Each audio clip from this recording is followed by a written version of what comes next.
kasih janji yang pimpin aku dalam hidupku.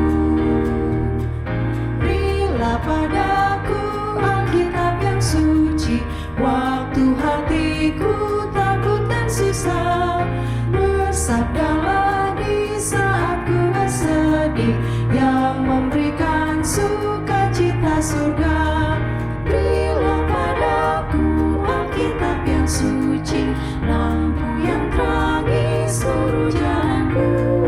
Isinya syarat Taurat kasih janji yang pimpin aku dalam hidupku. Berilah padaku Alkitab yang suci, yang meringankan langkah kakiku, yang hindarkan cobaan dunia ini, dan tiap hari terangi jalanku. Berilah padaku Alkitab yang suci, lampu yang terangi seluruh jalanku. Isinya syarat Taurat kasih janji yang pimpin aku dalam hidupku. Berilah padaku Alkitab yang suci, yang tunjukkan jalan kehidupan, yang terangi jalan ke negeri yang suci, tempat tinggalnya umat tebusan. Berilah padaku Alkitab yang suci, lampu yang terangi seluruh jalanku. Isinya syarat Taurat kasih janji yang pimpin aku dalam hidupku. Mari kita berdoa. Bapa kami yang berdiam di takhta kemuliaan sorga, kami datang lagi bersyukur, berterima kasih atas semua kebaikan Tuhan yang kami rasakan hingga saat ini. Kami datang memuji Engkau ya Tuhan, kami datang memuliakan Engkau, meninggikan Engkau di dalam kehidupan kami. Namun kami menyadari ya Tuhan bahwa kami banyak kekurangan, pelanggaran dan dosa. Ampunilah kami semua. Karuniakanlah kekuatan kepada kami semua untuk tetap percaya kepadamu ya Bapa. Kami bersyukur untuk hari Sabat yang indah, di mana kami dapat bersama-sama memulaikan akan ibadah ini. Kiranya Engkau akan beserta dengan kami dari permulaan acara, pertengahan hingga akhirnya. Semua kegiatan menjadi kemuliaan bagi nama Tuhan. Terima kasih ya Tuhan, karena Engkau mau beserta kami. Terima kasih karena Engkau mau mendengar dan mau menjawab setiap permohonan kami sesuai dengan kemurahan-Mu. Di dalam nama Tuhan Yesus, kami sudah berdoa dan mengucap syukur selalu. Haleluya. Amin. Salam, selamat Sabat bagi umat-umat Tuhan dimanapun Anda berada. Judul renungan untuk keluarga kita di Sabat pagi ini adalah menghidupkan cinta kasih dalam keluarga Kristen. Ayat yang saya ambil pada Sabat ini terdapat di dalam 1 Petrus 3 ayat 8. Dan akhirnya hendaklah kamu semua seia sekata, seperasaan, mengasihi saudara-saudara, penyayang dan rendah hati. Apa itu keluarga menurut kita? Keluarga adalah tempat di mana ada nilai-nilai, ada kehormatan, tempat membagikan persaudaraan kita, satu komunitas, tempat membagi susah dan senang, tempat di mana Tuhan dimuliakan, tempat di mana cinta kasih bertumbuh dan berkembang, dan lain-lain yang kita boleh sampaikan. Ya, di dalam satu kisah diceritakan tentang seorang yang bernama Karl Menninger. Dia seorang psikiater. Ya, di dalam kehidupannya dia mengatakan bahwa cinta di dalam pernikahan itu adalah sangat penting, sebagaimana di dalam kehidupannya. Bahwa cinta di dalam keluarga adalah mematangkan kedua pasangan, apakah istri maupun suami. Nah, saudaraku, memang sangat sukar bagi kita untuk mengungkapkan rasa cinta itu secara konsisten dari hari ke hari. Sedikit di antara kita yang merasa senang untuk berlaku lembut, bijak, dan penuh perhatian, dan siap menolong. Ya, tiap-tiap hari dalam hidup kita sulit untuk mengutarakan cinta itu. Karena perasaan kita sering berubah-ubah. Ya.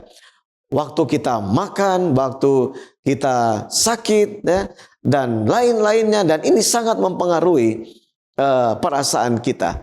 Dan sering rasa cinta itu berubah oleh karena hal-hal yang kita lakukan. Dalam rumah tangga, sering perasaan cinta itu menurun, sehingga akan mempengaruhi hubungan secara emosional. Dengan berlalunya waktu dan dengan melaksanakan prinsip-prinsip cinta, maka cinta kasih yang masih muda dapat bertumbuh secara matang menjadi cinta yang lebih sejati, yang mengikatkan kedua hati atau suami dan istri dan hidup bersama-sama, sehingga itu dapat melawan akan pemikiran-pemikiran yang negatif. Apa saja yang dapat menjadi dasar-dasar cinta sejati dalam rumah tangga itu untuk dapat bertumbuh? Yang pertama adalah komitmen bersama dalam rumah tangga.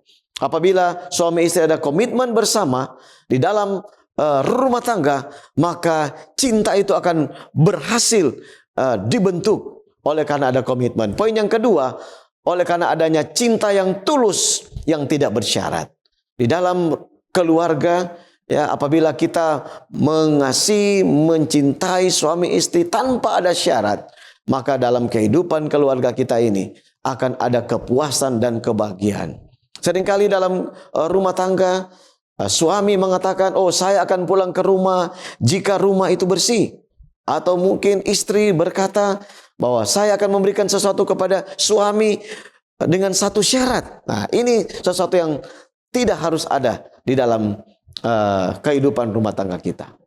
Nah, saudara-saudaraku, cinta yang tulus akan berjuang untuk memenuhi kebutuhan di dalam keluarga.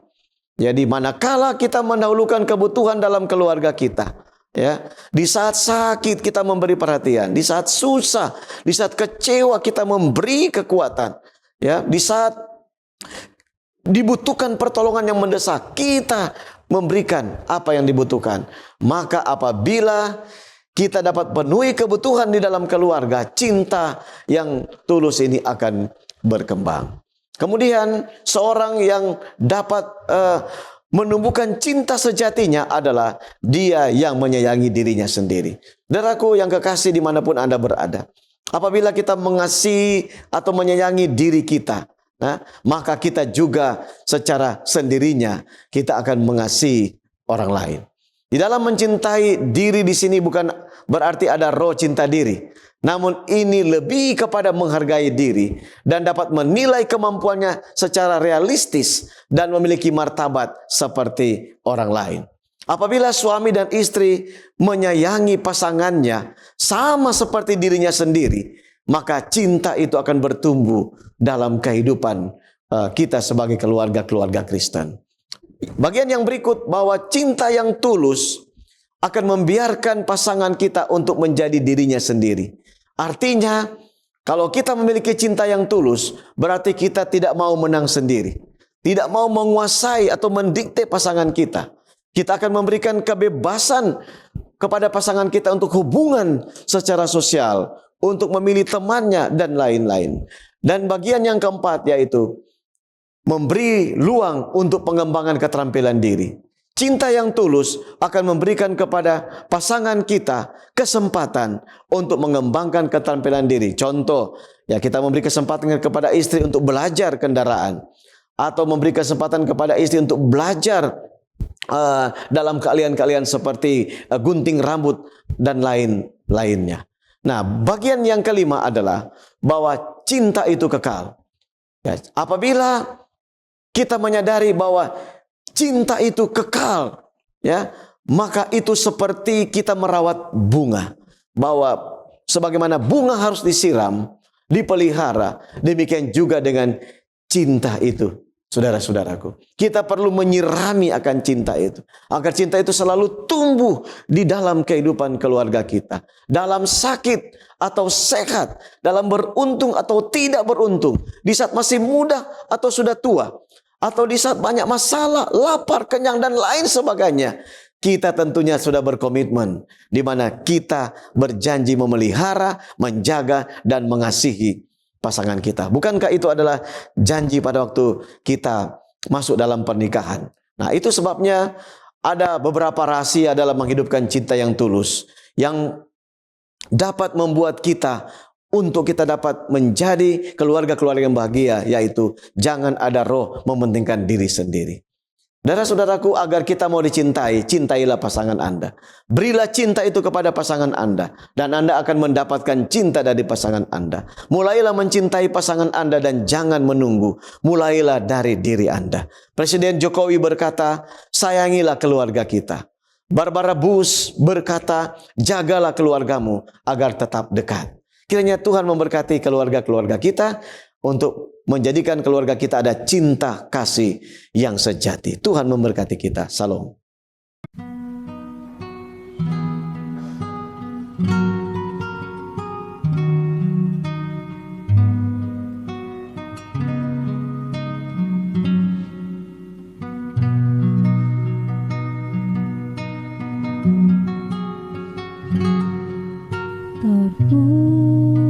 Terpujilah Tuhan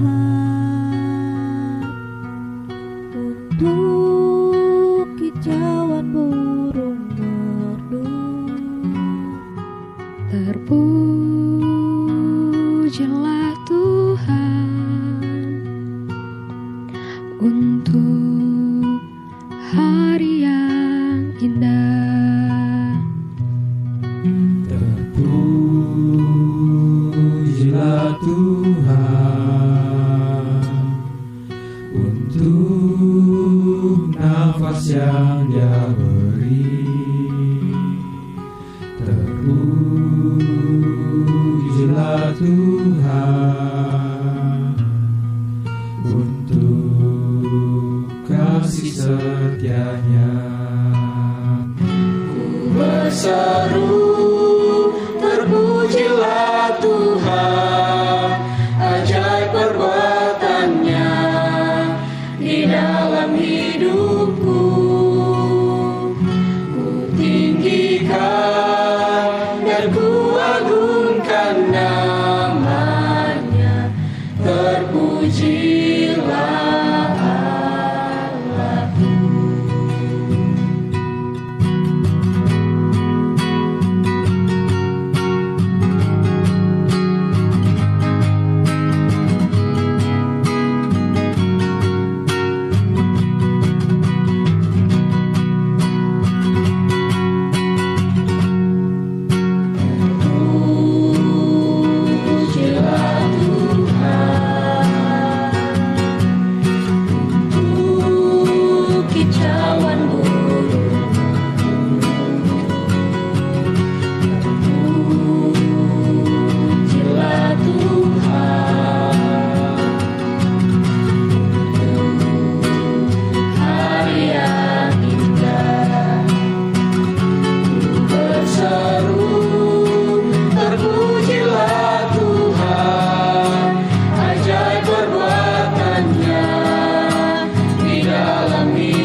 Shalom, senang sekali boleh kembali menyapa sahabat-sahabat sekalian dalam program pendalaman Alkitab melalui pelajaran Sekolah Sahabat bersama dengan kami Cornelius Media.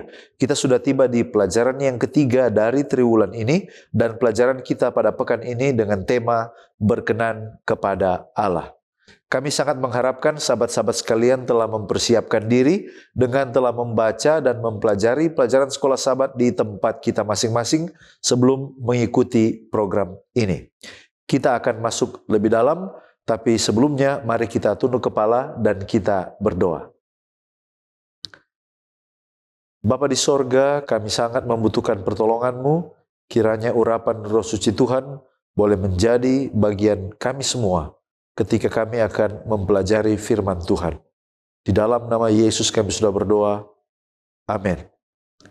Seperti biasa ada 4 bagian di dalam program ini. Yang pertama kita akan melihat dasar Alkitabiah pelajaran sepanjang pekan ini. Yang kedua kita akan mencoba menggali makna dari ayat hafalan.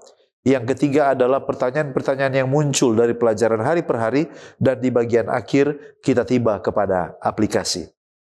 Mari kita lihat dasar Alkitabiah. Lukas 15 ayat 11-32.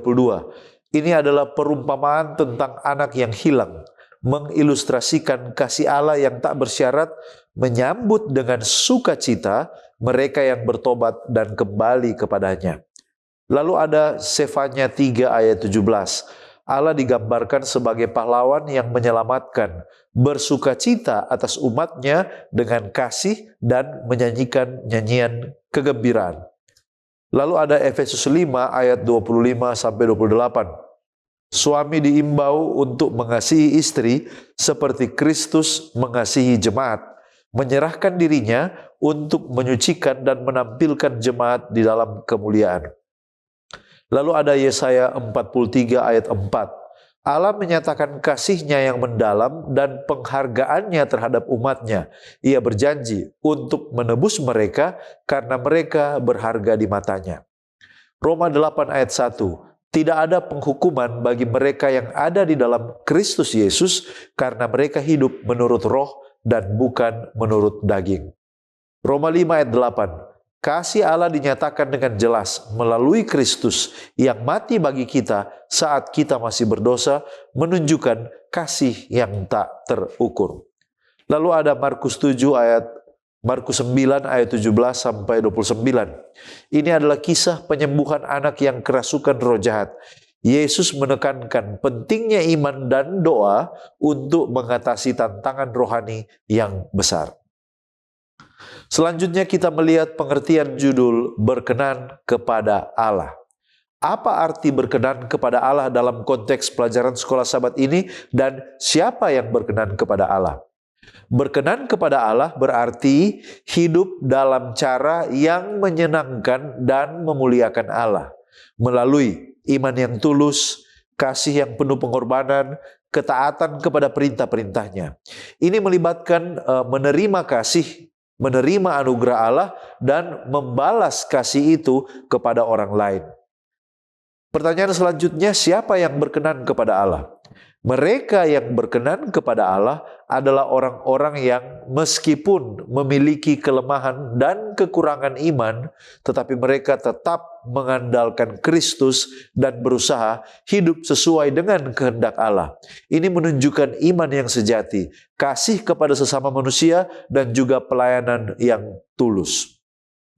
Bagaimana atau hal-hal apa yang dapat kita lakukan supaya kita dapat berkenan kepada Allah? Minimal ada beberapa hal yang akan kita lihat. Yang pertama yaitu beriman kepada Kristus. Artinya mengandalkan karya penebusan Kristus dan percaya hanya kepadanya saja. Markus 9 ayat 24. Yang kedua adalah kalau kita mengasihi sesama, melakukan kasih kepada sesama sebagaimana kita juga ingin diperlakukan. Yang ketiga, kita berdoa dan bertekun, menjalani kehidupan yang penuh doa dan ketekunan dalam iman. Yang keempat, kalau kita menghidupkan firman Allah, mentaati perintah Allah dan hidup menurut ajaran-ajaran Kristus, Kolose 1 ayat 10. Dan yang kelima, menunjukkan kerendahan hati. Artinya, mengakui keterbatasan kita sebagai manusia dan kita bergantung sepenuhnya pada kekuatan Allah. Sesuai dengan Markus 9 ayat 24. Mengapa dan apa tujuan agar kita berkenan kepada Allah? Kita mulai dengan pertanyaan, mengapa kita perlu berkenan kepada Allah? Kita dipanggil untuk berkenan kepada Allah karena kasih-Nya yang besar dan anugerah-Nya yang diberikan melalui Kristus. Jadi, meskipun manusia lemah, Allah menerima iman yang tulus dan usaha untuk hidup benar. Karena melalui Kristus kita diperhitungkan sebagai benar di hadapan-Nya. Lalu tujuan, mengapa tujuan kita adalah untuk berkenan kepada Allah? Tujuan berkenan kepada Allah adalah untuk memuliakan Dia, supaya kita dapat menikmati hubungan yang erat dengan Dia, dan supaya kita dapat menjadi saksi kasih-Nya di dunia ini. Ellen White dalam Christ Object Lesson halaman 332 memberikan penekanan tentang tujuan mengapa kita harus hidup berkenan kepada Allah. Di sana dia katakan, jadilah ambisius demi kemuliaan Tuhan untuk mengembangkan setiap anugerah karakter. Dalam setiap fase pembangunan karakter Anda harus menyenangkan hati Allah. Hal ini dapat Anda lakukan karena Henokh telah menyenangkan hatinya meskipun dia hidup di zaman yang merosot. Dan ada banyak Henokh di zaman kita, zaman modern ini. Dia katakan, berdirilah seperti Daniel, negarawan yang setia, seorang yang tidak dapat dirusak oleh pencobaan. Janganlah kecewakan Dia yang begitu mengasihi Anda, sehingga Dia memberikan nyawanya sendiri untuk menghapuskan dosa-dosa Anda. Dia berkata, di luar aku, kamu tidak dapat berbuat apa-apa. Yohanes 15 ayat 5. Ingatlah hal ini.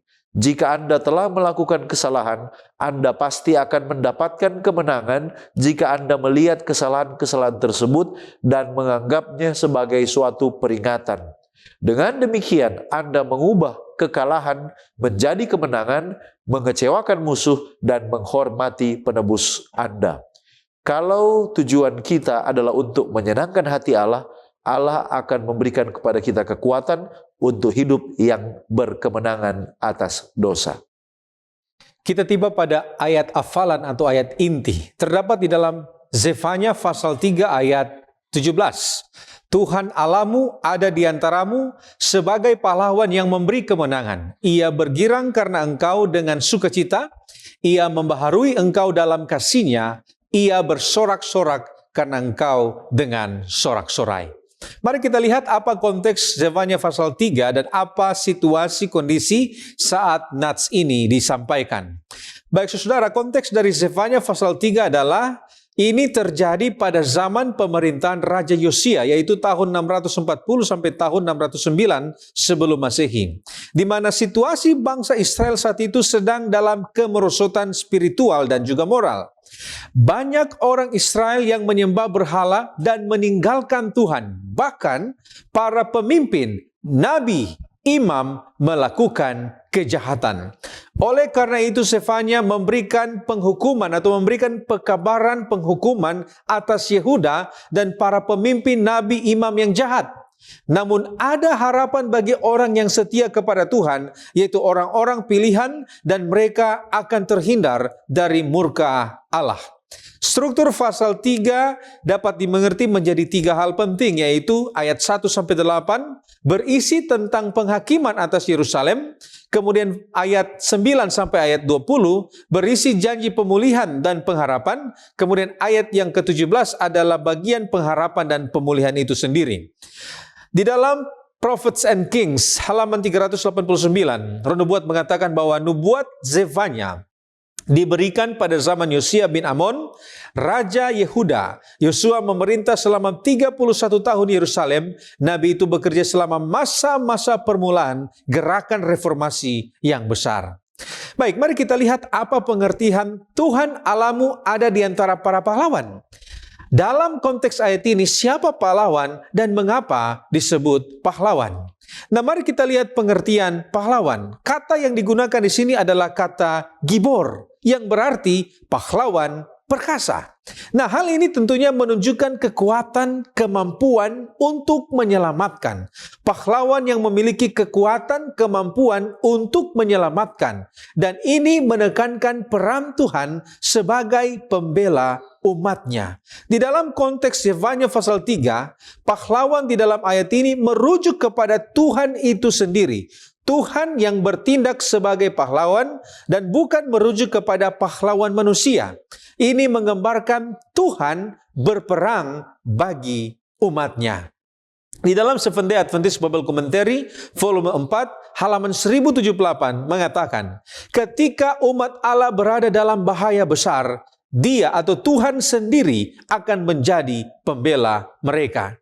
Baik, selanjutnya apa arti kemenangan dalam konteks ayat ini? Kemenangan atas apa? Saudara-saudara, untuk menjawab pertanyaan ini, Seventh Day Adventist Bible Commentary mengemukakan bahwa kemenangan ini bukan hanya kemenangan fisik, tetapi terutama kemenangan rohani atas dosa dan kejahatan. Oleh karena itu, kemenangan di sini merujuk pada 4 hal. Yang pertama adalah kemenangan atas musuh-musuh rohani Israel.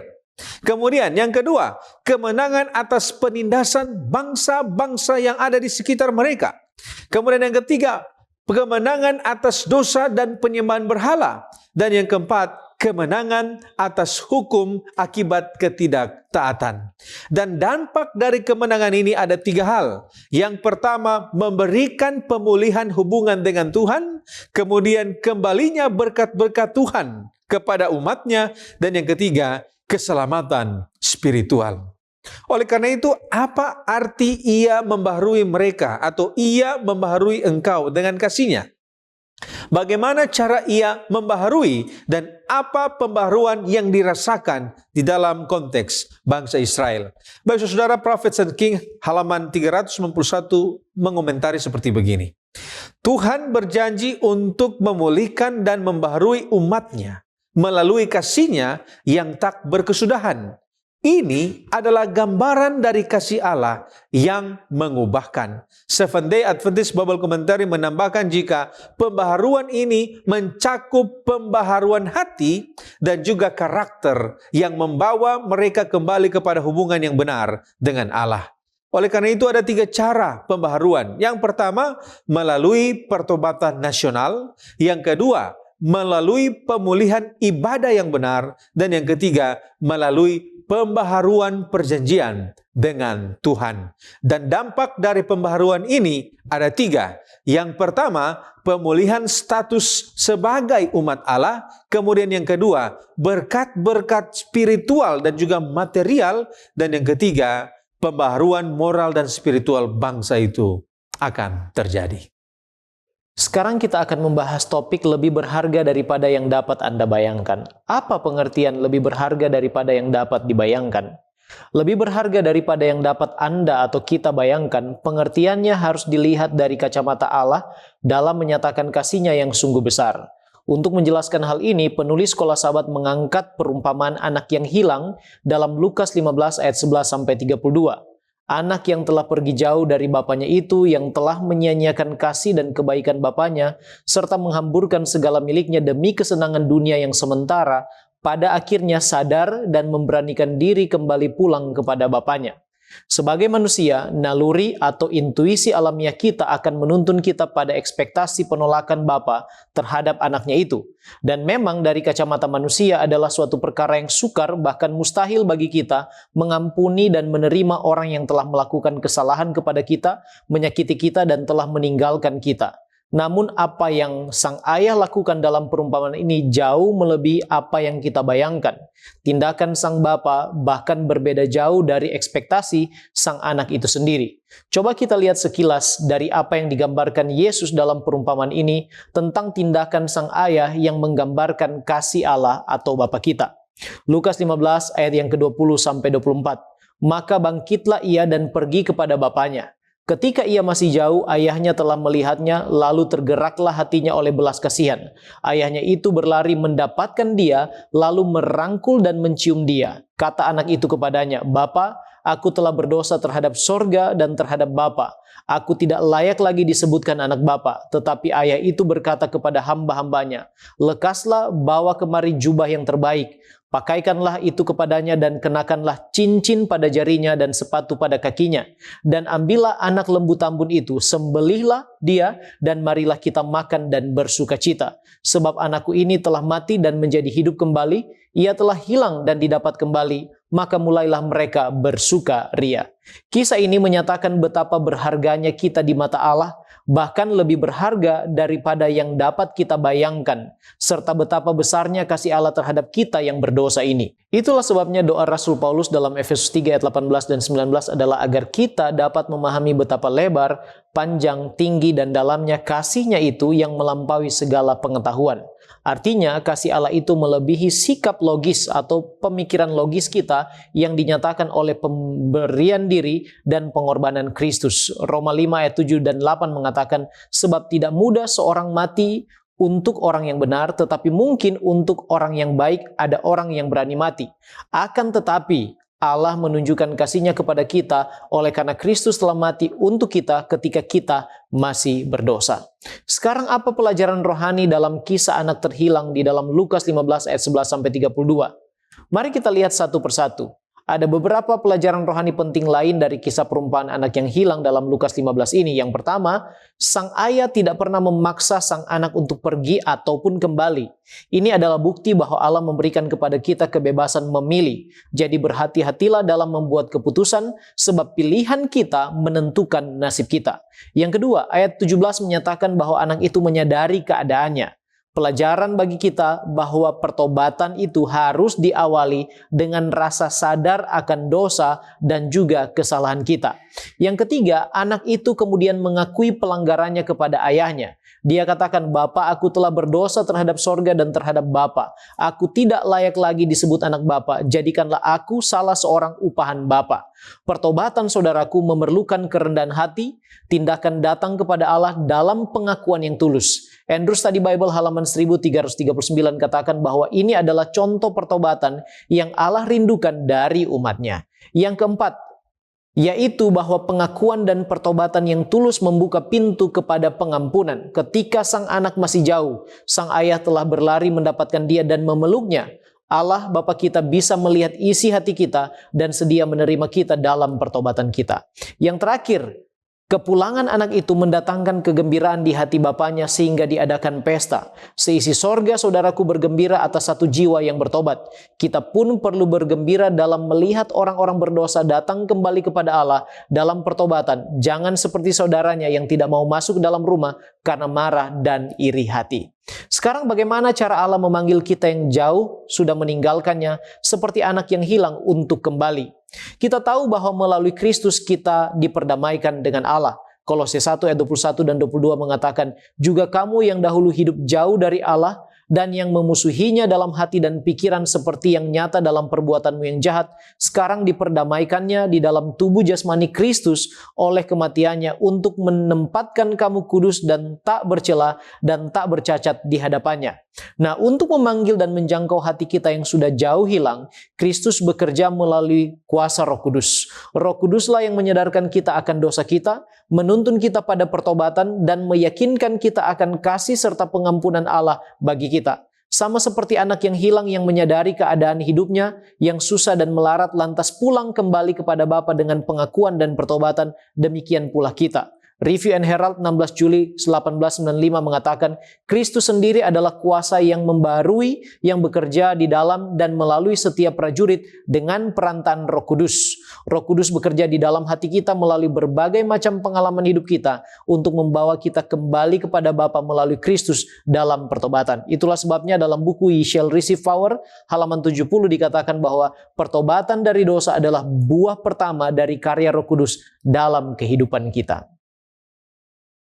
Baik, terima kasih pendeta. Sekarang kita melihat bergembira dengan sukacita.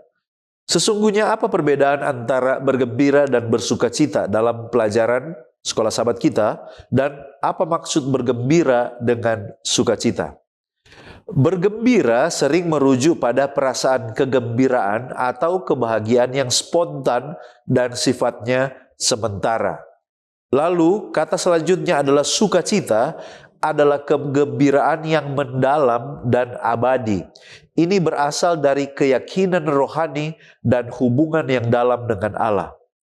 Maksud bergembira dengan sukacita adalah memiliki kegembiraan yang berakar atau berdasar pada pengenalan dan penerimaan akan kasih karunia Allah. Hal ini melampaui situasi sementara dan memberikan ketenangan dan kebahagiaan yang berkelanjutan dan bukan hanya sifatnya sementara. Apa yang membuat Allah bergembira dan bersukacita?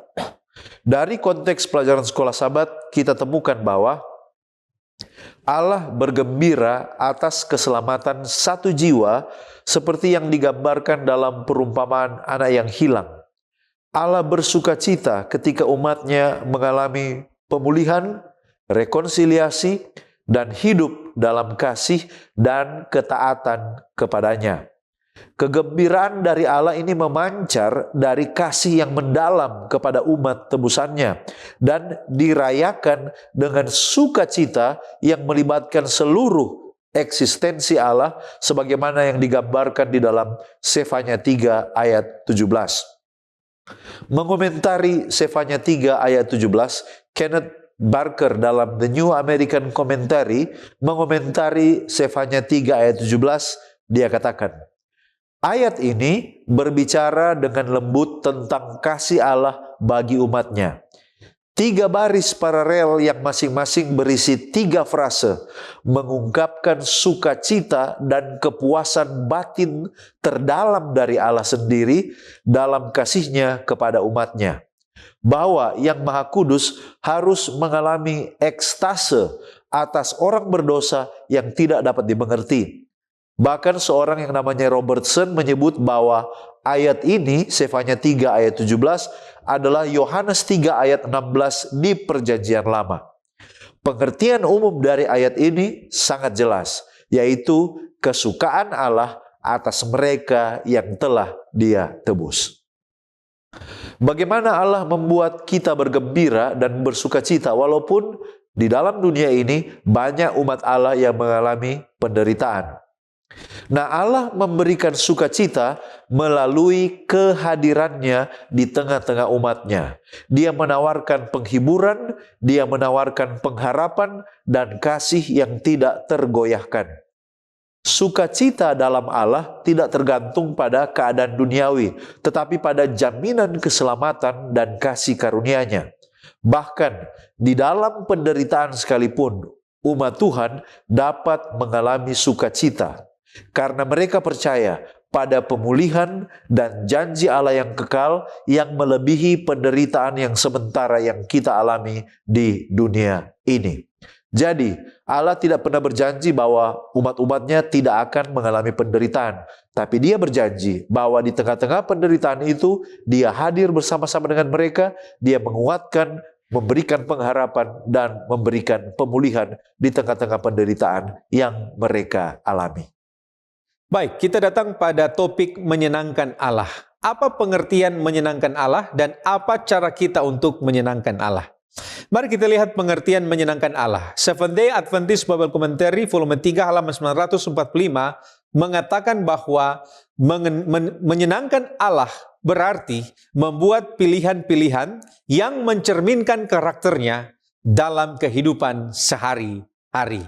Nah, saudara, itu berarti ada 3 hal penting. Yang pertama, kita harus hidup sesuai dengan kehendak dan karakter Tuhan. Yang kedua, penting untuk melakukan kebenaran dengan motivasi yang murni. Dan yang ketiga, kita harus berikan respon positif terhadap setiap kasih yang kita terima dari Tuhan. Nah, cara menyenangkan Allah paling sedikit ada 4. Yang pertama, menurut Amsal pasal 15 ayat 8, itu adalah melalui ketaatan dan ketulusan. Kemudian yang kedua, 2 Korintus pasal 9 ayat 7, memberi dengan sukacita. Kemudian Amsal pasal 15 ayat 9, mengejar kebenaran. Dan yang terakhir, Amsal 15 ayat 8, berdoa dengan hati yang tulus. Christ Object Lesson halaman 97 mengatakan, ketaatan yang sejati selalu berasal dari hati. Motivasi dalam melayani Allah haruslah dari kasih. Nah, saudara, mengapa ada dan mengapa dan apa tujuan kita harus menyenangkan Allah. Nah saudara, ada 3 alasan teologis mengapa kita harus menyenangkan Allah. Yang pertama, oleh karena kita perlu untuk mengakui kedaulatannya sebagai pencipta. Kemudian yang kedua, ini juga memenuhi tujuan kenapa sampai kita diciptakan. Dan yang ketiga adalah memulihkan hubungan yang rusak oleh karena dosa. Dan ketika kita lakukan ini, ada 3 dampak rohani kalau kita mau menyenangkan Allah. Yang pertama, akan terjadi pertumbuhan karakter. Yang kedua, akan terjadi kedekatan hubungan dengan Allah. Dan yang ketiga, ada berkat rohani dan jasmani yang akan kita terima. Sehubungan dengan ini, Step to Christ halaman 67 mengatakan, tujuan utama kita diciptakan adalah untuk memuliakan Allah dan menikmati persekutuan dengannya untuk selamanya. Nah, kalau begitu, mengapa bukan Allah menyenangkan ciptaannya? Bagaimana upaya Allah menyenangkan umat manusia pada umumnya dan orang-orang percaya padanya pada khususnya? Baik saudara, mari kita lihat mengapa bukan Allah yang menyenangkan ciptaannya. Sesuai dengan pertanyaan ini, Step to Christ halaman 13 mengatakan bahwa kasih Allah kepada dunia tidak dinyatakan dalam pemberian atau penahanan berkat-berkat duniawi, tetapi Dia memberikan karunia yang paling berharga dari surga dalam pribadi anaknya.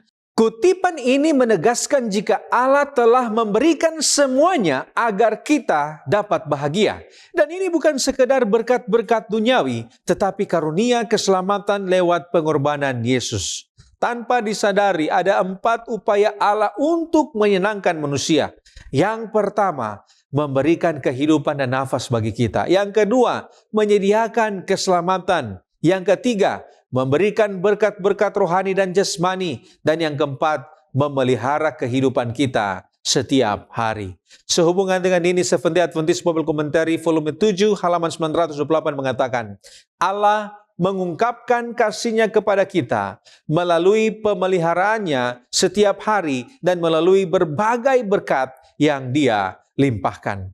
Jadi secara umum, Tuhan memberikan kasih karunia kepada orang-orang, yaitu hujan, bisa dalam bentuk matahari, bisa dalam bentuk banyak hal. Kemudian yang kedua, kesempatan untuk mengenal Dia. Dan yang ketiga, pemeliharaan sebagai ciptaan. Dan secara khusus, Tuhan dapat memberikan bimbingan khusus melalui Roh Kudus kepada umat-Nya.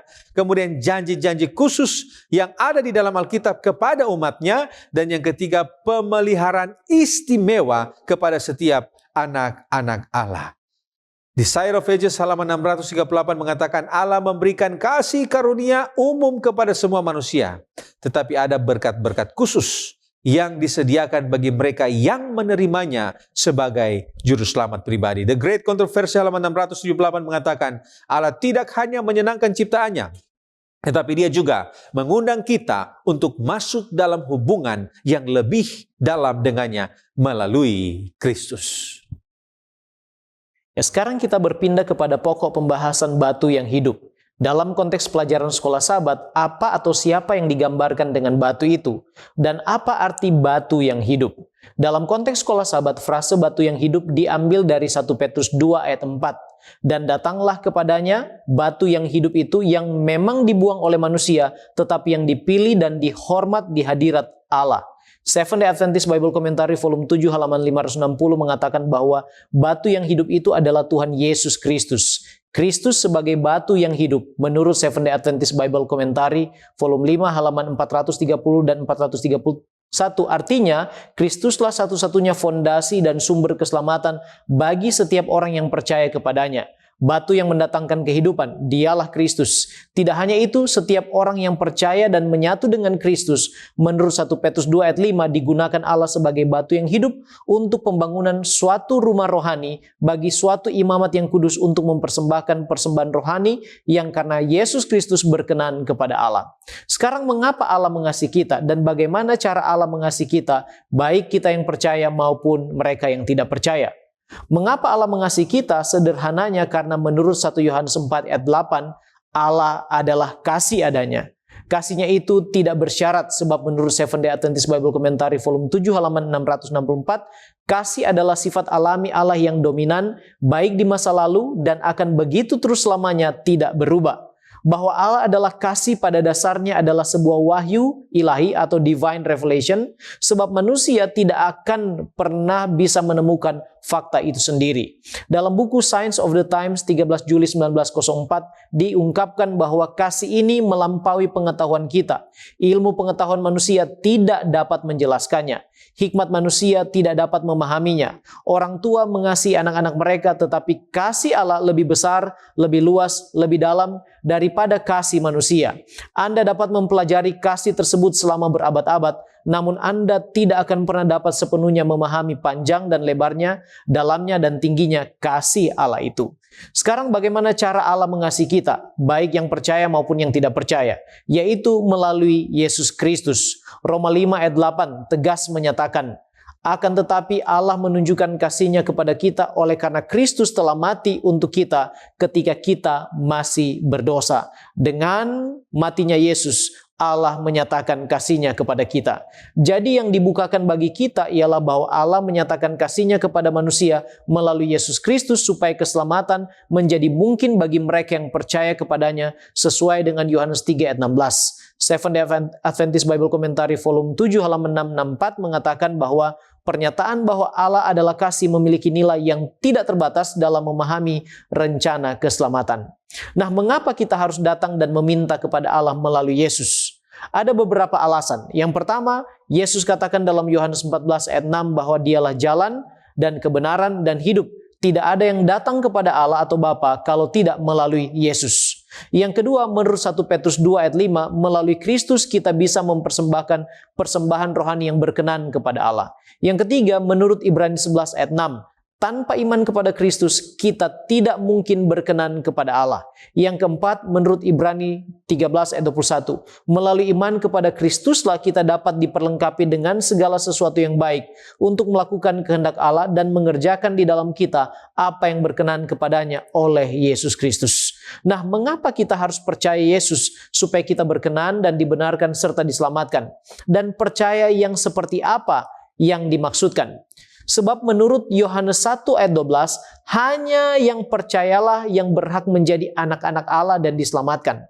Hal senada juga dinyatakan dalam Yohanes 3 ayat 16, bahwa barang siapa percaya tidak akan binasa, melainkan beroleh hidup yang kekal. Rasul Paulus menyadari hal ini dan mengatakan dalam Roma 8 ayat 1, 2, dan 10, demikianlah sekarang tidak ada penghukuman bagi mereka yang ada di dalam Kristus Yesus. Roh yang memberi hidup telah memerdekakan kamu dalam Kristus dari hukum dosa dan hukum maut. Tetapi jika Kristus ada di dalam kamu, maka tubuh memang mati karena dosa, tetapi roh adalah kehidupan oleh karena kebenaran. Dialah pengantara kita dan oleh kebenarannya lah kita dipandang layak datang kepada Allah dan dibenarkan, sebab bahkan kesalehan kita pun sebagai manusia di hadapan Allah hanya seperti kain kotor menurut Yesaya 64 ayat yang ke-6. Seventh-day Adventist Bible Commentary volume 5 halaman 1035 katakan, Kristus adalah jalan dari bumi ke sorga. Dengan kemanusiaannya dia menyentuh bumi ini dan dengan keilahiannya dia menyentuh sorga.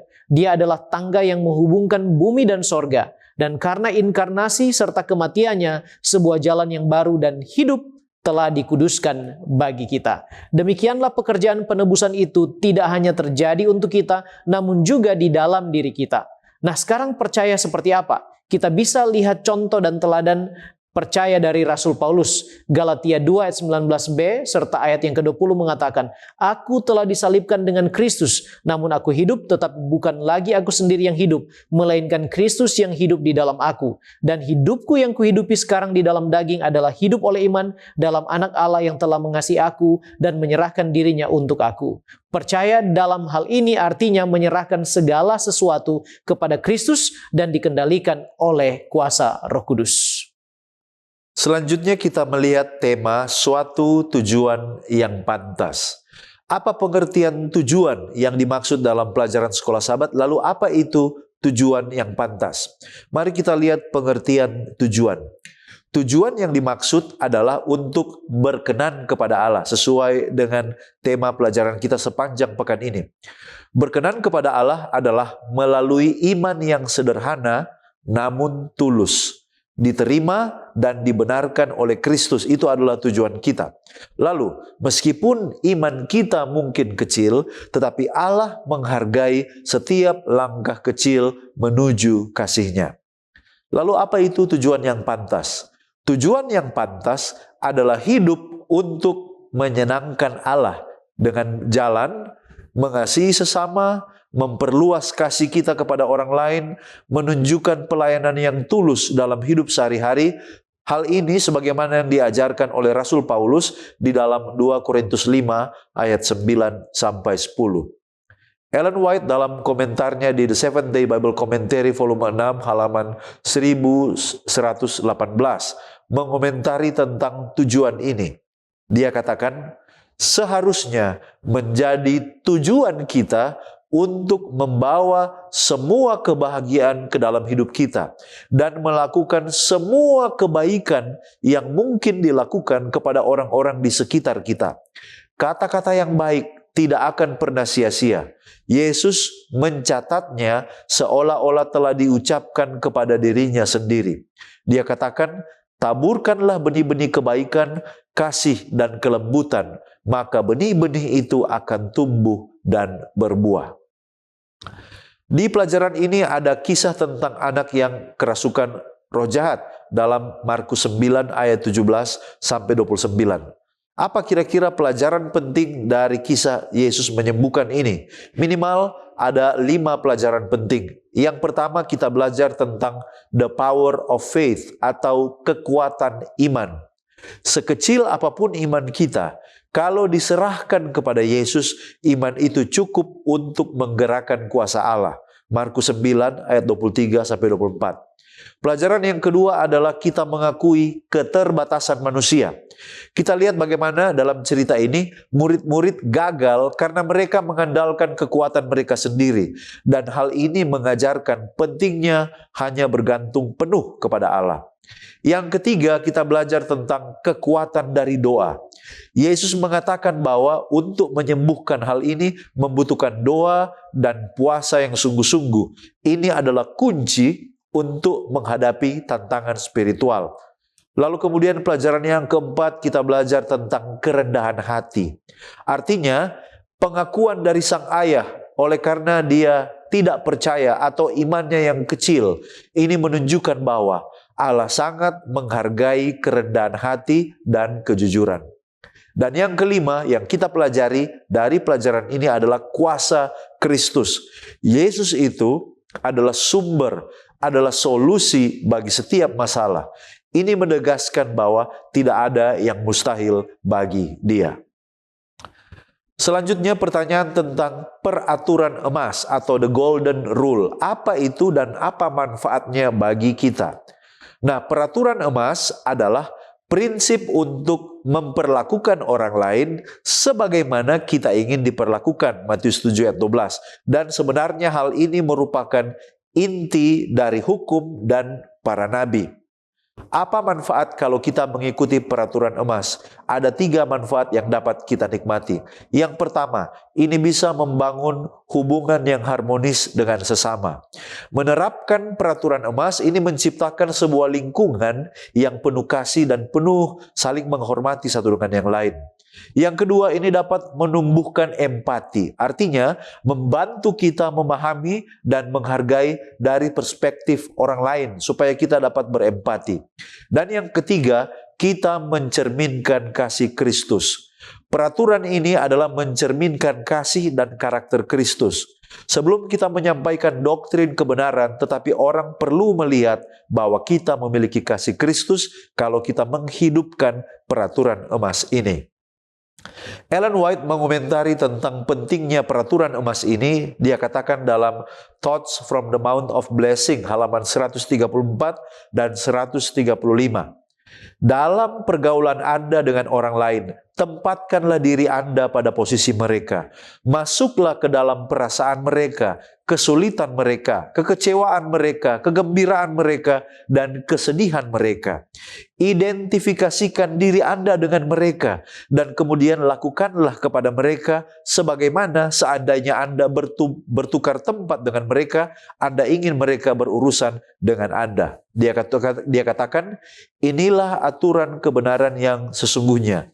Ini adalah sebuah prinsip surga dan akan dikembangkan di dalam diri semua orang yang pantas untuk persahabatan yang kudus.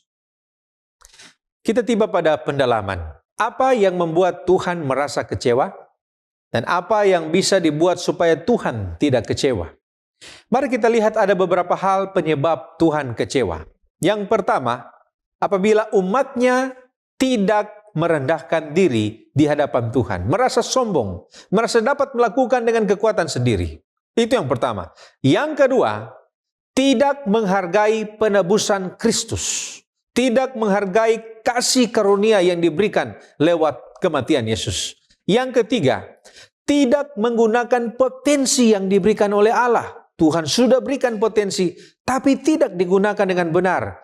Mungkin digunakan, tetapi bukan untuk kebenaran dan juga untuk keselamatan. Yang keempat, tidak memiliki iman sehingga meremehkan hal-hal yang besar, karunia-karunia yang Tuhan dapat berikan kepada kita. Sehubungan dengan ini, Seventh-day Adventist Bible Commentary volume 7 halaman 928 mengatakan, Allah telah membayar harga yang mahal untuk menebus kita. Ketika kita meremehkan nilai kita, kita sebenarnya meremehkan pengorbanan Kristus. Kalau begitu, apa solusi mengatasi kekecewaan Allah? Yang pertama, mari hargai penebusan Kristus. Yang kedua, miliki iman agar dapat melihat hal-hal besar. Dan yang ketiga, pahami identitas kita sebagai anak Allah. Christ Object Lesson halaman 147 mengatakan Allah ingin umatnya memandang diri mereka sesuai dengan harga yang telah Ia bayar untuk mereka. Kemudian, apa arti berdoa dalam nama Yesus? Nah, saudaraku yang terkasih di dalam Yesus Kristus, Seventh-day Adventist Bible Commentary volume 5 halaman 1083 mengatakan seperti begini. Berdoa dalam nama Yesus bukan sekedar mengakhiri doa dengan kata-kata dalam nama Yesus, tetapi berdoa dengan karakter dan pikiran Kristus. Oleh karena itu, implikasi dari berdoa dalam nama Yesus dapat dipahami seperti begini. Yang pertama, kita datang dengan otoritas Yesus dan kita datang dengan otoritas yang Yesus berikan kepada kita. Itu yang pertama. Yang kedua, doa kita harus selaras dengan karakter dan kehendak Yesus. Kemudian yang ketiga, hidup kita harus mencerminkan ketaatan kepada Kristus. Seventh-day Bible Commentary volume 7 halaman 930 mengatakan, berdoa dalam nama Yesus bukan formula ajaib, tetapi mencerminkan hubungan yang hidup dengan Kristus dan penyerahan kepada kehendak-Nya. Lalu, bagaimana dapat melakukan penurutan yang sejati? Bagaimana caranya? Yang pertama, saudara, mari kita pahami paling sedikit ada 4 karakter. Kenapa sampai orang itu dapat penurutan sejati? Yang pertama, penurutan sejati itu berasal dari dalam hati. Kemudian yang kedua, itu adalah hasil dari penurutan dan penyatuan dengan Kristus. Yang ketiga, kemudian penurutan sejati itu adalah dorongan alami, tidak boleh dipaksakan. Dan yang keempat, itu dapat terlihat dalam sukacita pelayanan setiap hari.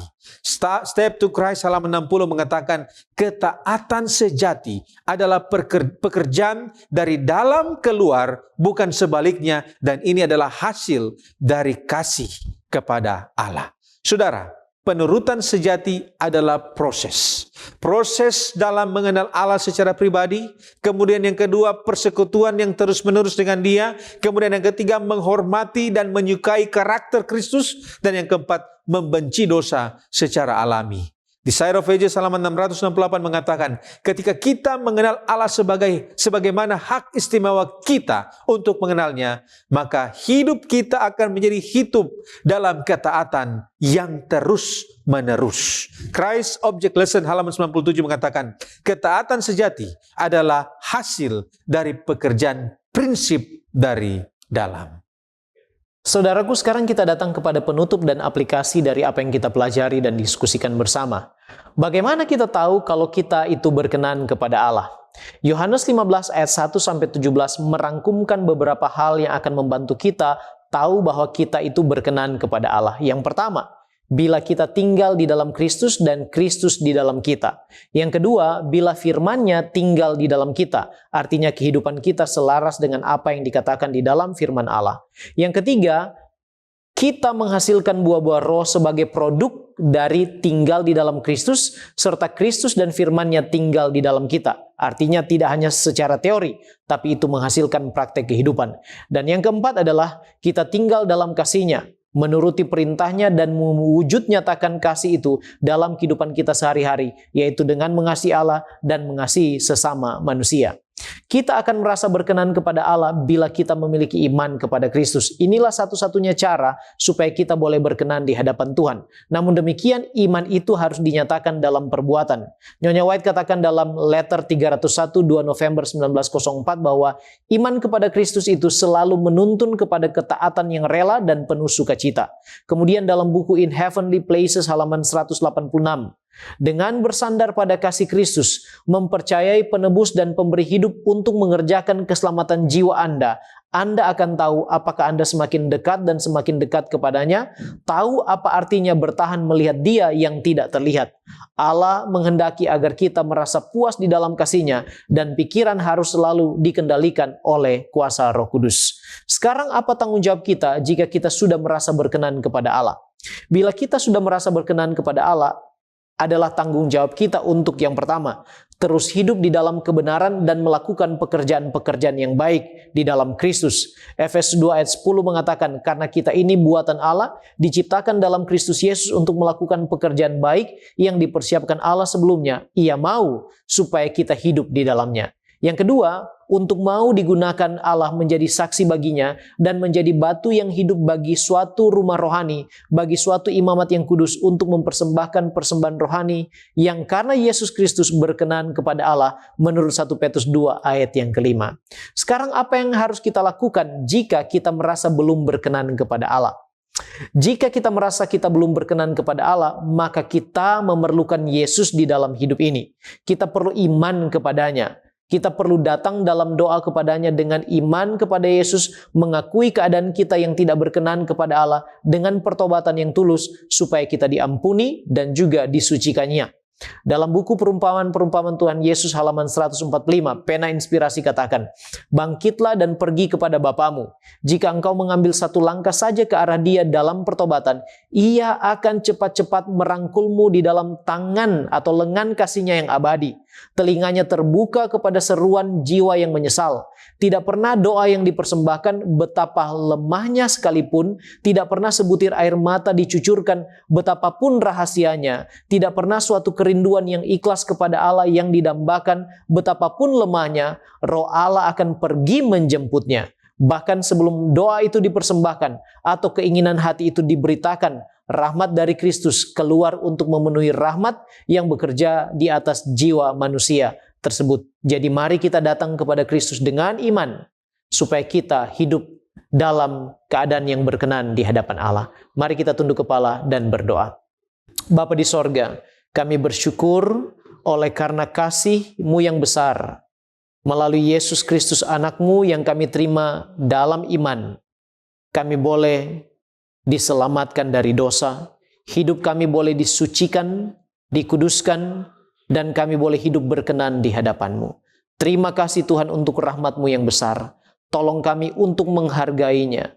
Tolong kami untuk tinggal di dalam Kristus dan membiarkan Kristus tinggal di dalam kami, serta firman Allah itu boleh hidup di dalam kehidupan kami sehari-hari, supaya kami boleh menyatakan kasih Allah itu kepada sesama kami, dan kami boleh hidup di dalam damai sejahtera-Mu. Berkati kami semua Tuhan, serta ampuni kami dari dosa kami, di dalam nama Tuhan Yesus kami sudah berdoa. Amin.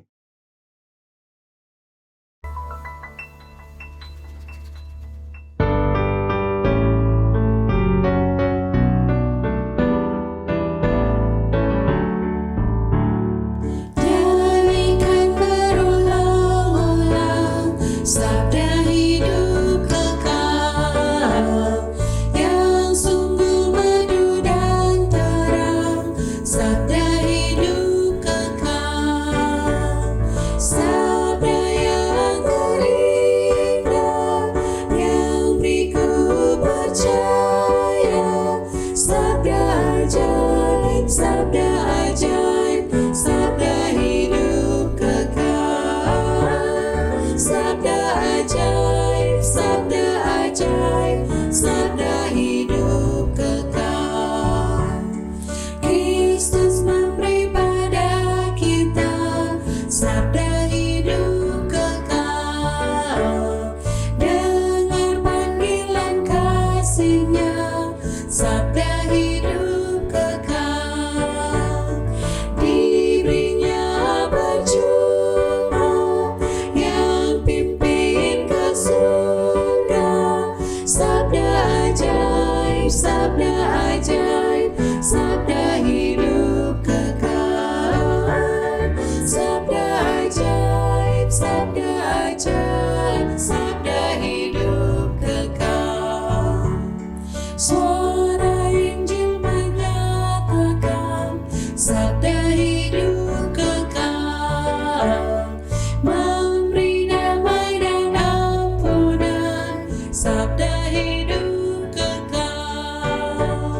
sabda ajaib, sabda ajaib, sabda hidup kekal.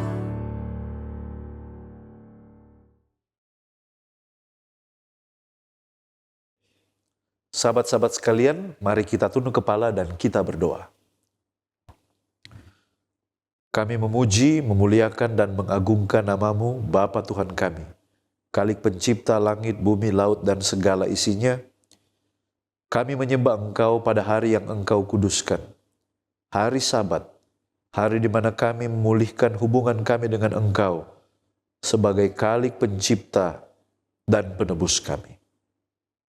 Segala puji dan syukur oleh karena kebaikan-Mu, sehingga kami sekali lagi diberikan kesempatan untuk bersekutu dalam ibadah, dalam program CIC. Kami mengaku di hadapan Tuhan bahwa kami penuh dengan kesalahan, penuh dengan keterbatasan. Dosa yang kami lakukan melawan kehendak Tuhan, baik sengaja maupun tidak. Ampunkanlah kiranya dosa kesalahan kami, supaya kami layak datang kepadamu. Pada saat ini, kami akan dikuatkan lewat pemberitaan firman yang akan dibawakan oleh hamba-Mu Pendeta Jerry Mangerongkonda. Urapi hamba Tuhan ini, jamah lidahnya, agar dia dapat menyampaikan firman kebenaran, dan kami yang mendengarkan memperoleh kekuatan dan pengharapan di dalam Tuhan. Biarlah oleh pertolongan kuasa-Mu, maka hamba Tuhan dengan kuat kuasa menyampaikan kebenaran apa adanya. Kami semua yang mendengarkan akan mendengarkan seolah-olah Tuhan sendiri yang berbicara melalui hamba-Mu ini. Saat ini kami rindu berdoa untuk sahabat Cornelius Media di mana saja mereka berada. Teristimewa mereka yang mengikuti ibadah ini di tempat mereka di rumah ataupun di rumah sakit oleh karena berbagai halangan, tantangan, pencobaan yang Tuhan izinkan. Bapa, kami berdoa, mereka yang dalam keadaan lemah iman Tuhan kuatkan. Mereka yang dalam keadaan lemah fisik ataupun sakit, Tuhan akan pulihkan. Berkati makanan, minuman, obat-obatan yang mereka gunakan. Secara khusus kami mau berdoa untuk hamba Tuhan Pendeta Meha. Dalam pergumulan sakit yang dialami, kami percaya zaman kuasa Tuhan adalah zaman yang membawa kekuatan dan pemulihan. Tidak ada penyakit yang tidak dapat Engkau sembuhkan apabila Engkau berkenan. Kami juga berdoa untuk pergumulan dari sahabat-sahabat kami. Berbagai pergumulan hidup, masalah keuangan, masalah rumah tangga, masalah pekerjaan, atau hal-hal yang lain yang mereka gumuli. Biarlah mereka boleh nyatakan semuanya itu, perhadapkan di hadapan-Mu. Kami datang melalui nama Yesus Kristus pengantara kami, yang dapat merasakan setiap keluh kesah yang kami alami. Itu sebabnya kami berkeyakinan, Dia tahu apa yang kami gumuli, dan kami percaya Dia akan memberikan jawaban doa sesuai dengan apa yang Engkau pandang baik. Bapa, biarlah Tuhan terus memberkati Cornelius Media, lewat pelayanan media ini menjadi jembatan kepada kebenaran, menjangkau mereka yang belum terjangkau, dan semakin banyak umat yang dipersiapkan bagi kedatangan Yesus yang kedua kali. Terpujilah nama-Mu ya Bapa. Inilah doa dan sembahyang kami. Di dalam nama Yesus Kristus kami sudah berdoa. Haleluya. Amin.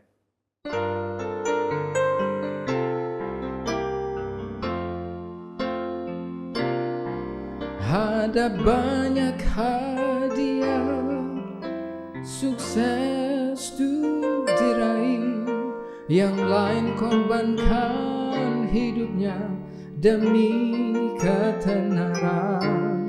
Namun kesenangan dunia ini ku tinggalkan karena salib.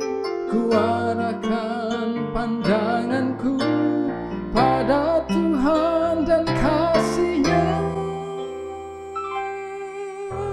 Ku mau menyenangkan Tuhan,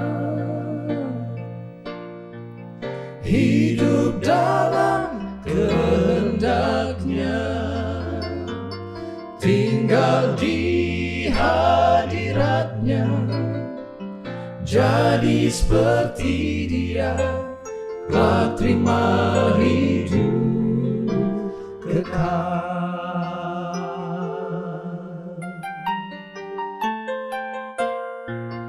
Semua rencanaku telah ku gapai semua, dunia pun telah ku miliki dalam genggamanku. Namun gelisah hati ini tiada yang dapat menenangkan. Lalu Yesus datang padaku dan memberikan janji pasti. Ku mau menyenangkan Tuhan, Hidup dalam kehendak-Nya, tinggal di hadirat-Nya. Jadi seperti Dia, kelak terima hidup kekal. ku persembahkan hidupku dalam kuasa-Nya. Hatiku, jiwaku, Semua cita-citaku, ku mau menyenangkan Tuhan. Hidup dalam kehendak-Nya, tinggal di hadirat-Nya. Jadi seperti Dia, kelak terima hidup kekal. tinggal di hadirat-Nya. Jadi seperti Dia, Kelak Dia berkata, sabaslah hai anakku, terimalah upah surga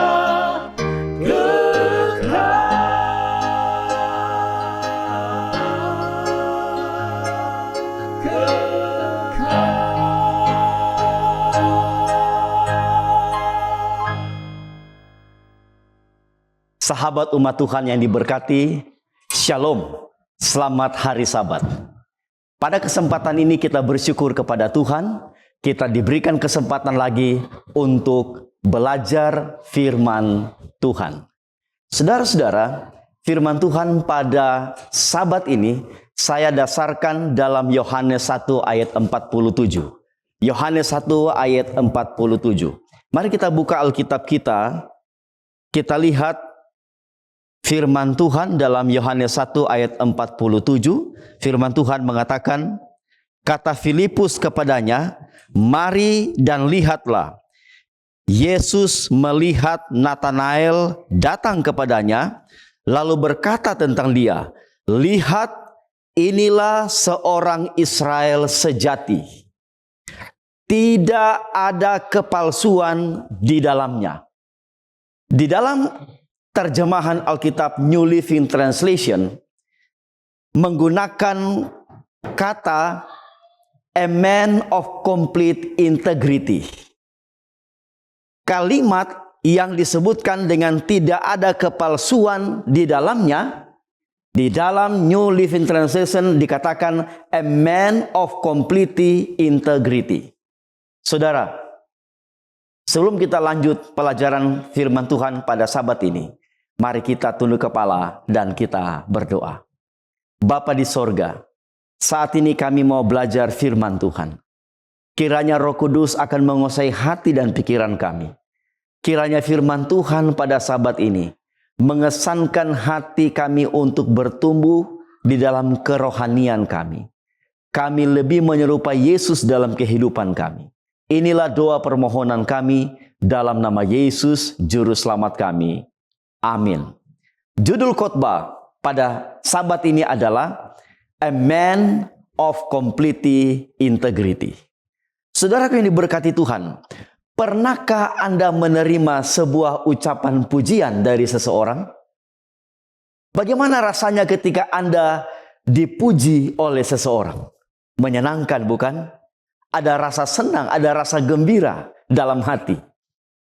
Biasanya orang yang menerima pujian dari seseorang adalah orang yang melakukan sesuatu yang menyenangkan, sesuatu yang mengesankan, bahkan sesuatu yang menguntungkan kepada orang yang memberikan pujian tersebut. Saudaraku, di dalam Alkitab ada beberapa orang yang mendapatkan ucapan pujian dari Yesus.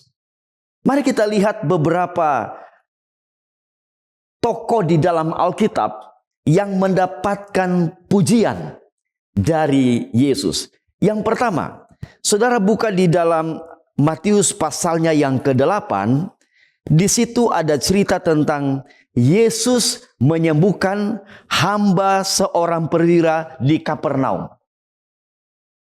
Perwira itu memiliki seorang hamba yang sedang sakit. Ia begitu sayang kepada hambanya ini. Dia datang kepada Yesus memohon agar Yesus menyembuhkan hambanya yang sedang sakit itu. Mendengar hal itu, Yesus merespons. Yesus mengatakan, "Aku akan datang ke rumahmu untuk menyembuhkannya." Saudara, pada waktu perwira itu mendengar Yesus akan datang menyembuhkannya, hambanya di rumahnya, dia mengatakan begini, "Saya tidak layak untuk menerima engkau. Saya ini orang berdosa. Tidak layak saya untuk menerima kehadiranmu di rumah saya. Katakan saja sepatah kata, hambaku akan sembuh." Saudaraku, mendengar ucapan dari perwira itu, Yesus memberikan sebuah kata pujian kepada perwira itu. Saudara lihat di dalam Matius 10 ayat 8. Ucapan Yesus terhadap apa yang baru saja disampaikan oleh perwira itu, dalam ayat 10 dia katakan begini. Setelah Yesus mendengar hal itu, heranlah ia dan berkata kepada mereka yang mengikutinya, "Aku berkata kepadamu, sesungguhnya iman sebesar ini tidak pernah aku jumpai pada seorang pun di antara orang Israel." Iman yang dimiliki oleh perwira ini tidak pernah dijumpai oleh Yesus di antara orang Israel. Lalu ayat 13 Yesus katakan begini, "Pulanglah dan jadilah kepadamu seperti yang engkau ucapkan." Perwira itu mendapatkan ucapan pujian dari Yesus karena imannya. Kemudian orang yang kedua, saudara buka di dalam Matius pasal 15. Matius pasal 15 ada sebuah cerita di sana tentang perempuan Kanaan yang percaya. Diceritakan bahwa perempuan itu memiliki seorang anak yang dirasuk oleh setan. Kemudian perempuan itu datang kepada Yesus, memohon kalau boleh Yesus menyembuhkan anaknya. Tapi kehadiran perempuan itu sepertinya tidak berkenan di hati Yesus ataupun kepada para muridnya.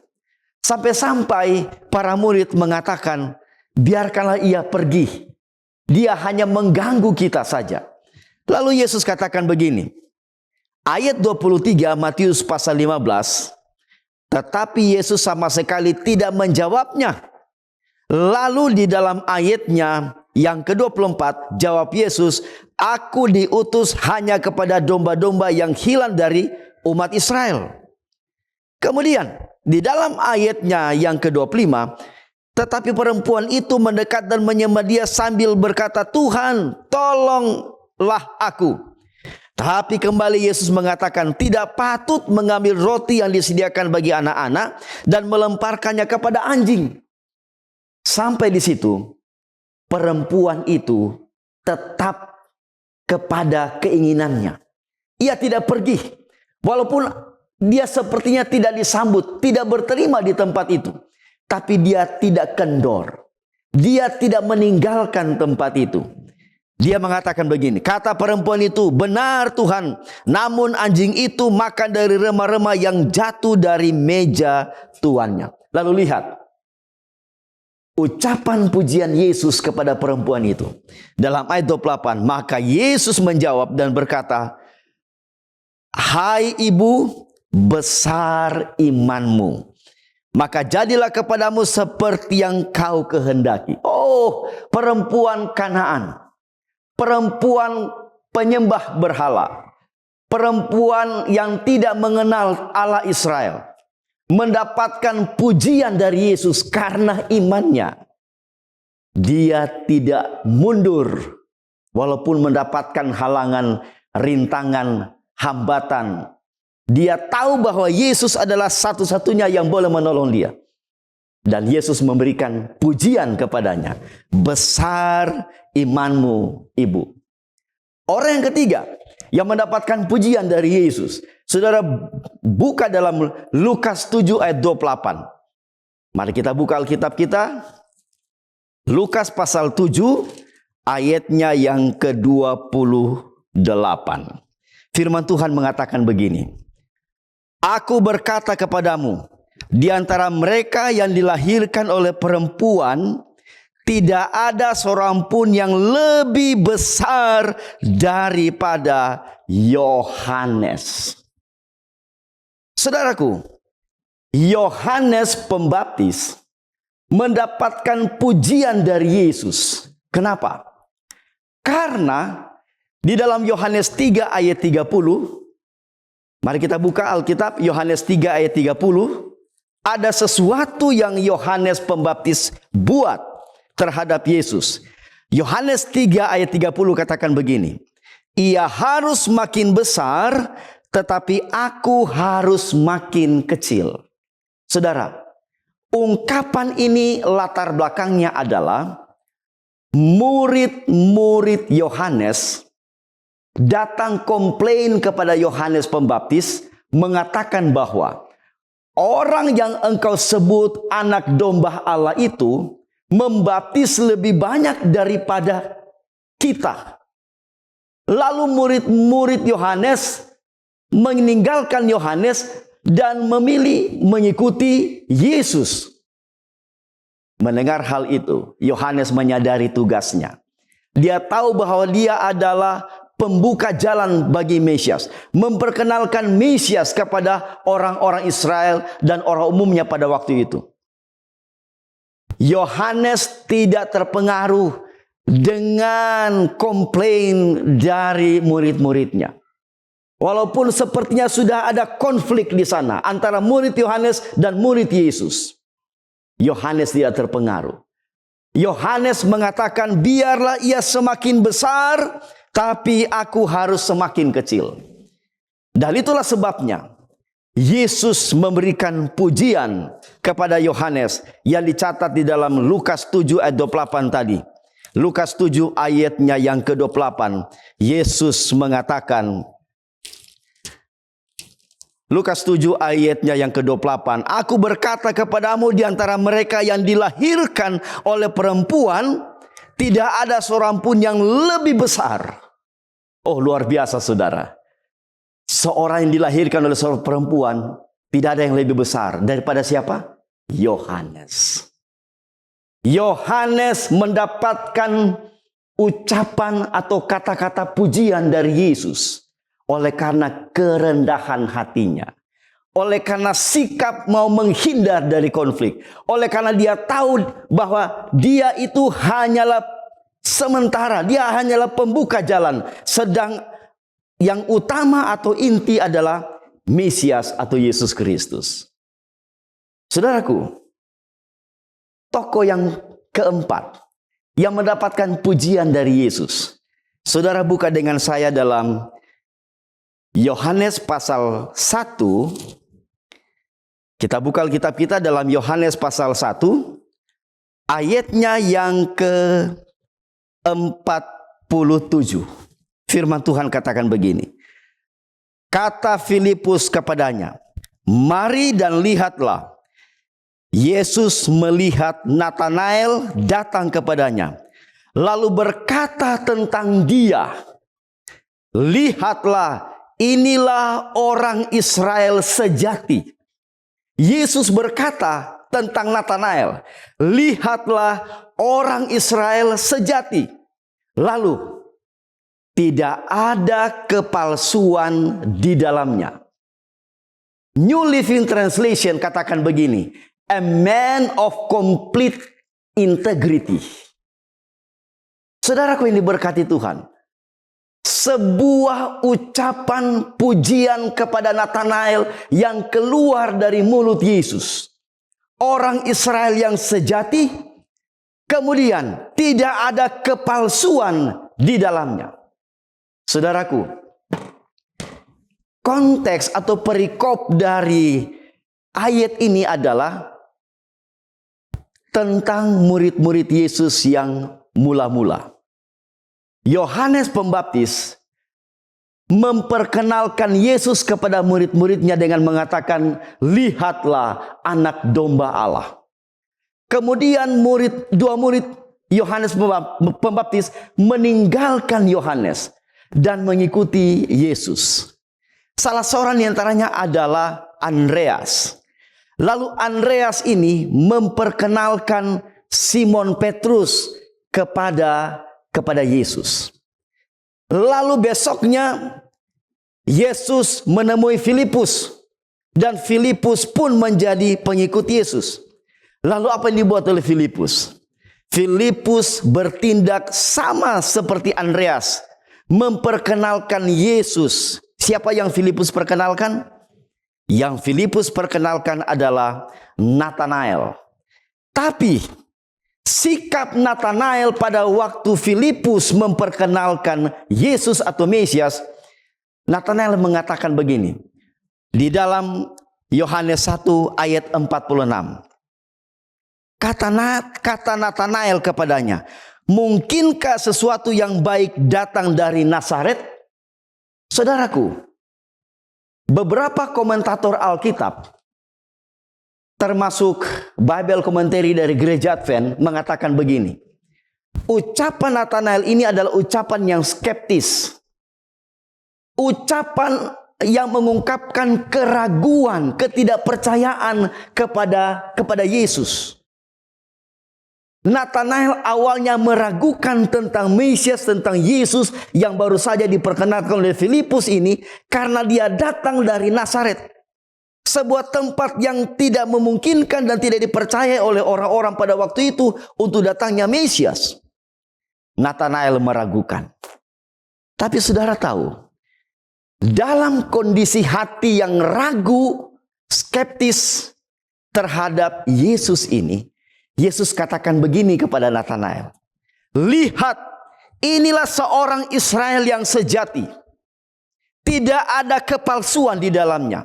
Saudaraku, beberapa komentator Alkitab kembali mengatakan terkait dengan ayat ini atau ucapan Yesus ini, sehubungan dengan inilah orang Israel yang sejati, dikatakan begini. Natanael bukan hanya keturunan Abraham secara langsung, namun orang yang melayani Allah dengan ketulusan hati. Melayani Allah dengan ketulusan hati. Natanael seorang yang datang dari kelompok yang kecil. Natanael artinya anugerah Allah atau pemberian Allah. Natanael atau Bartolomeus adalah salah satu murid Yesus yang datang dengan sungguh-sungguh menantikan penghiburan bagi Israel. Itu dicatat dalam Lukas pasal 2 ayat 25. Lalu Natanael ini bercita-cita untuk mencapai kesalehan seperti yang Allah harapkan. Nah, itulah sebabnya Natanael ini mendapatkan pujian dari Yesus. Lalu yang kedua, Natanael, orang yang memiliki hidup selaras dengan kehendak Allah. Dalam ayat itu dikatakan tidak ada kepalsuan di dalamnya. Kata kepalsuan diambil dari kata dolos. Dolos secara harafiah adalah umpan, seperti menangkap ikan. Namun itu hanya kiasan, yaitu tipu daya. Jadi seperti sebuah umpan, lalu ikan makan, itu adalah sebuah tipuan supaya ikannya makan. Jadi kata dolos itu seperti sebuah tipuan, tapi itu adalah kiasan di mana ada tipu daya, ada tipu muslihat, ada pengkhianatan, ada kepura-puraan untuk mengelabui orang lain bahwa ia lebih baik dan lebih benar dari orang lain. Ini yang disebut dengan kemunafikan. Tapi Natanael tidak seperti yang dikatakan tadi. Itulah sebabnya Yesus memberikan pujian kepada Natanael. Dia katakan tidak ada kepalsuan di dalamnya. Tidak ada kepura-puraan. Tidak ada tipu muslihat. Tidak ada pengkhianatan. Tidak ada hal mengelabui orang. Tidak ada sifat dia lebih tinggi dan lebih benar daripada orang lain. Itu yang dimaksud dengan a man of complete integrity. Saudaraku, kemudian Yesus mengatakan di dalam ayat selanjutnya, Yohanes 1 ayatnya yang ke-50. Tapi sebelum itu ayat 49 dulu. Dikatakan begini. Ayat 48. Kata Natanael kepadanya, "Bagaimana engkau mengenal aku?" Jawab Yesus kepadanya, "Sebelum Filipus memanggil engkau, aku telah melihat engkau di bawah pohon ara." Lalu ayat 49, kata Natanael kepadanya, "Rabi, engkau anak Allah, engkau raja orang Israel." Yesus mengatakan, sebelum Filipus mengenal engkau, memperkenalkan engkau kepada saya, aku sudah mengenal engkau. Sekarang bagaimana cara Yesus? Apa yang Yesus lihat kepada Natanael sampai Yesus mengatakan, aku sudah melihat engkau. Di mana dan apa yang Natanael buat? Saudara, Ellen G. White catatkan dalam buku Testimonies for the Church volume 4 halaman 534. Dia katakan begini. Doa yang dipanjatkan Natanael ketika ia berada di bawah pohon ara datang dari hati yang tulus. Dan doa itu didengar dan dijawab oleh sang guru. Kristus berkata tentang dia, lihatlah seorang Israel yang tidak ada tipu daya. Tuhan, Seventh-day Adventist Bible Commentary katakan begini. Tuhan membaca hati semua orang dan memahami motif dan tujuan mereka. Kemudian, doa yang tulus hati adalah kesukaannya. Dia tidak akan lambat untuk mendengar mereka yang membuka hati mereka kepadanya. Tidak mementingkan diri, tetapi dengan tulus merasakan kelemahan dan ketidaklayakan mereka. Yesus melihat Natanael di bawah pohon ara sebelum diperkenalkan oleh Filipus. Apa yang dibuat oleh Natanael di bawah pohon ara? Sedang berdoa. Dan Yesus memberikan pujian kepada Natanael tentang doanya. Doa Natanael, kata Mrs. White, adalah doa yang tulus hati, yang menjadi kesukaan bagi Tuhan.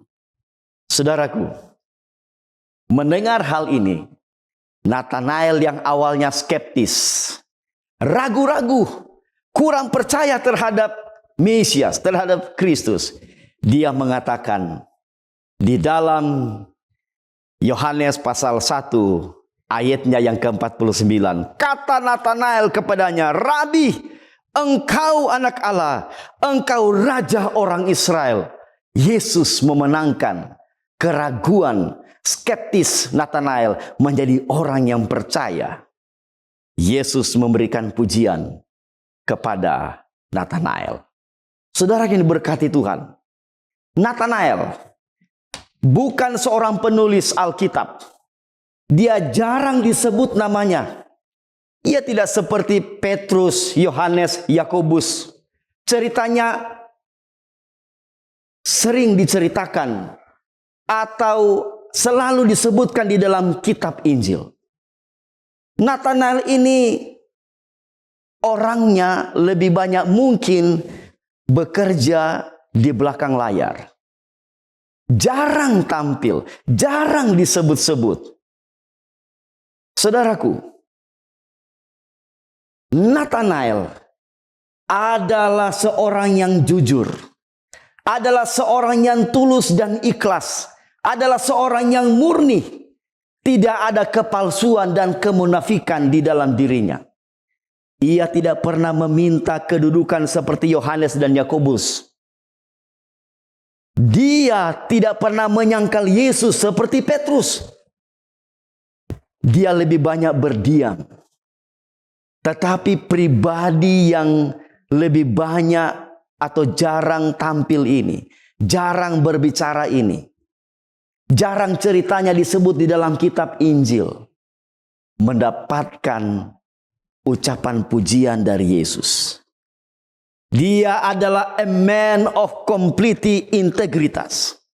Seorang pribadi yang penuh dengan integritas. Seorang yang sempurna di dalam kejujuran dan kesetiaannya. Itulah Nathanael. Walaupun ia jarang tampil, jarang berbicara. Berbeda dengan Petrus, Yakobus, Yohanes, dan murid-murid yang lain. Tapi dia ditinggikan oleh Yesus. Saudaraku, Ellen G. White tuliskan dalam buku pendidikan halaman 57. Dia katakan begini, kebutuhan terbesar dunia ialah kebutuhan akan manusia yang tidak dapat diperjualbelikan. Manusia yang di dalam hati sanubarinya adalah setia dan jujur. Manusia yang tidak takut menyebut dosa sebagai dosa. Manusia yang kata hatinya setia kepada tugas seperti jarum kompas yang selalu menuju ke kutub.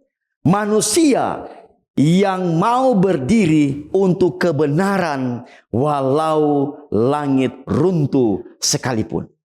Saudaraku, kutipan ini sejajar dengan pribadi Nathanael. A man of complete integritas. Bagaimana dengan saudara? Bagaimana dengan saya? Kita ini adalah murid-murid Yesus. Kita diperkenalkan oleh orang lain, oleh keluarga, oleh pendeta, oleh siapa saja. Kita diperkenalkan kepada Yesus. Boleh jadi kita awalnya skeptis atau ragu-ragu awalnya ketika kita melihat Yesus, melihat kebenaran, melihat informasi dalam Alkitab. Boleh jadi kita meragukan. Tapi Yesus mengubahnya. Kita diyakinkan oleh Yesus tentang siapa saya. Dan pada waktu kita telah menjadi murid Yesus, marilah kita tampil seperti Nathanael. Seorang yang jujur, seorang yang tulus, seorang yang ikhlas, seorang yang murni. Tidak ada kepalsuan di dalam dirinya. Kita benar-benar melayani Tuhan dengan hati yang ikhlas, yang tulus. Tidak ada hal-hal yang menempel. Tidak ada motif-motif yang ada terkandung di dalamnya. Kalaupun saya mendapatkan penghargaan atau pujian, biarlah pujian itu kita kembalikan kepada nama Tuhan. Itulah sebabnya saudaraku, pujian yang Yesus berikan kepada seseorang bukanlah secara lahiriah, bukan secara terlihat. Biasanya kita manusia ini memuji seseorang adalah sesuatu yang terlihat. Ketika dia memberi, ketika dia melakukan sesuatu yang menyenangkan hati, menggembirakan dan menguntungkan bagi saya, pujian saya berikan.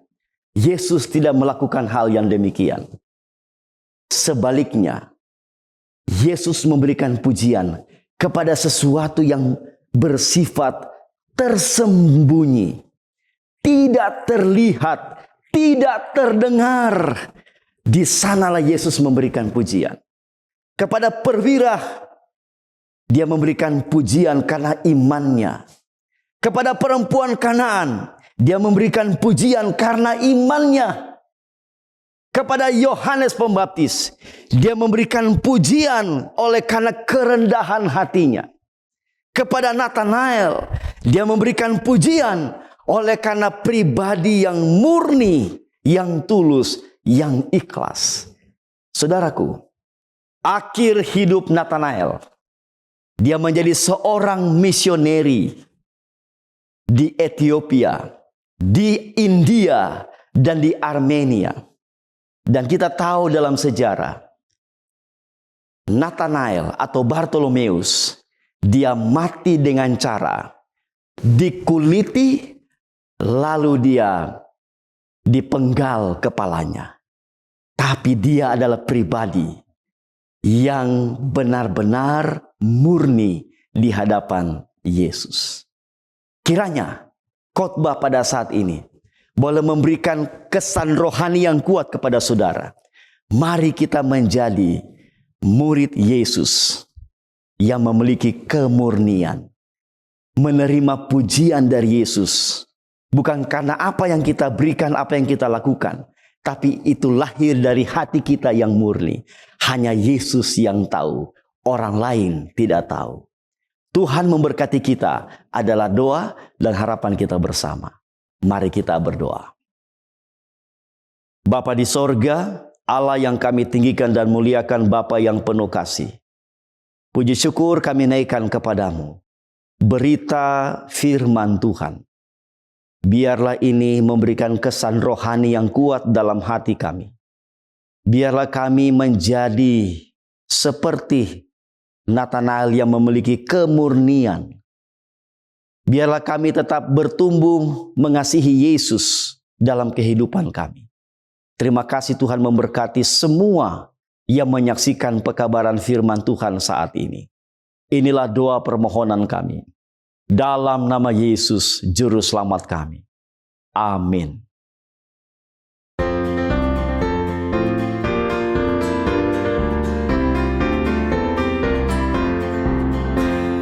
Dengan lonceng surga amat meriah, karena pulang jiwa yang sesat. Bapa mau berjumpa dengan mulianya dan menyambut anak yang penat. Puji Tuhan, malaikat nyanyi, puji Tuhan bunyi kecapi, senang tentara surga sorak berseru, menyanyi pujian yang merdu. Dengan lonceng surga indah suaranya, karena pertobatan yang sungguh. Tuhan mengampuni orang berdosa dan menjadi jiwa yang baru. Puji Tuhan, malaikat nyanyi, puji Tuhan bunyi kecapi, senap tentara surga sorak berseru.